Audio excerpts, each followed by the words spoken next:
And we have now learned tonight that a U.S. Capitol Police officer is among those who have died.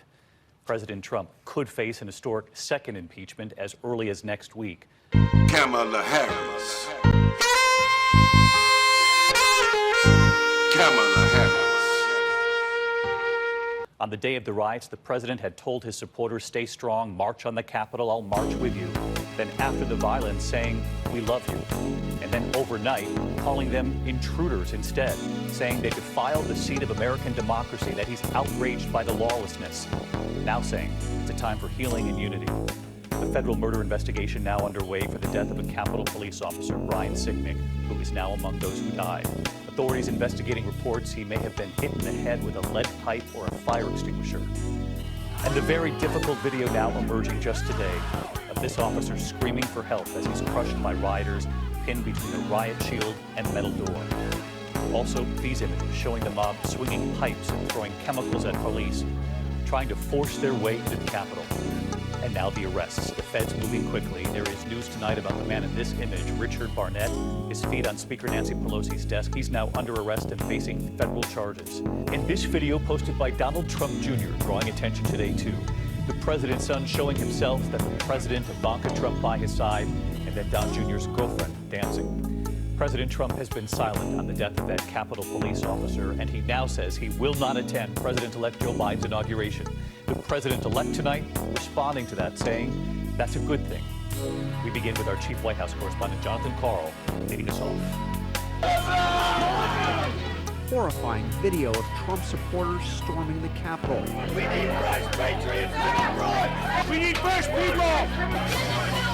Police officer crushed between a riot shield and a metal door, bleeding and screaming for help.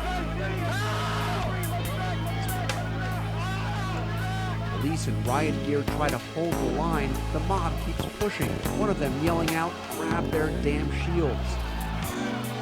Tonight, the flag over the Capitol is at half-staff in honor of an officer who died in the riot, Brian Sicknick, a 12-year veteran of the force.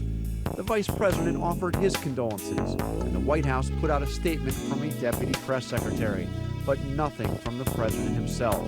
Trump, more isolated than ever, remained behind closed doors at the White House today, amidst growing signs for him to resign. Republican Senator Lisa Murkowski was blunt. "I want him to resign. I want him out. He has caused enough damage." Democrats took steps towards impeaching him once again. They've already written an impeachment resolution, a single article for, quote, incitement of insurrection, charging Trump with willfully inciting violence against the government by urging his followers to march to the Capitol. We're going to walk down to the Capitol because you'll never take back our country with weakness. You have to show strength and you have to be strong.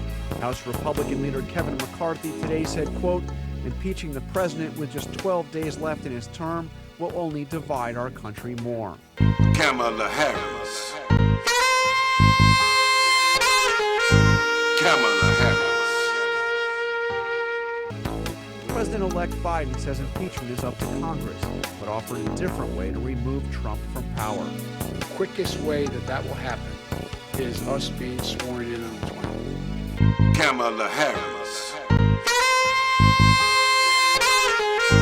Kamala Harris. In Washington, new signs of fury from the president's supporters, hounding Senator Lindsey Graham at the airport after he turned on Trump. Lindsey Graham, you are a traitor to the country! Today, Trump tweeted he won't attend Biden's inauguration. House Speaker Nancy Pelosi said she made an extraordinary call today to Joint Chiefs Chairman Mark Milley to, quote, discuss available precautions for preventing an unstable president from initiating military hostilities or accessing the launch codes and ordering a nuclear strike. On the day of the riot, Trump praised his supporters. So go home. We love you. You're very special. But amidst the calls for his removal, he finally denounced the thugs. Outraged by the violence, lawlessness, and mayhem. Still on GMA today, the Washington, D.C. Attorney General said he'll investigate whether the president is legally responsible for inciting the riot. We're going to investigate not only those mobsters, but also those who incited the violence. And it's not just the president. He also mentioned Rudy Giuliani, who said this at the rally. Let's have trial by combat. And the president's son, Don Jr., who posted a censory-removed video taken backstage at the rally before the riot. The president and his children watching the crowds gather. Hi, Ivanka. Don Jr.'s girlfriend, Kimberly, dancing as the Trumps celebrated. Have the time to do the right thing. Fight. This was Don Jr.'s message to supporters before they stormed the Capitol. If you're gonna be the zero and not the hero, we're coming for you. So let's get right back to John Carl live at the White House tonight. And John, back to those two video messages you just reported on from the president. Of course, the first words from the president on the day of the violence after those riots, seen by the nation and the world, saying, "We love you, we know how you feel, but go home." But then last night, amid all this talk of impeachment, he then said in that video that they were intruders, that they defiled the seat of American democracy, that he was outraged by the violence, lawlessness, and mayhem. You know, which is it? And what are your sources telling you tonight? Is the president at all concerned about his own words and whether they fuel some of this?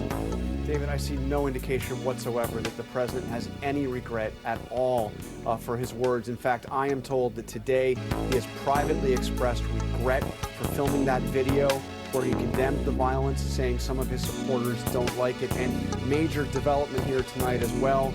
We have just learned that Twitter has permanently suspended the president's account. In a statement from Twitter, they say after a close review of tweets from his account and the context around them, specifically how they are being received on and off Twitter, we have permanently suspended his account due to the risk of incitement of violence. That is what Twitter said about the president's Twitter account. John Carl leading us off here on a Friday night. John, thank you. Kamala Harris. Kamala Harris.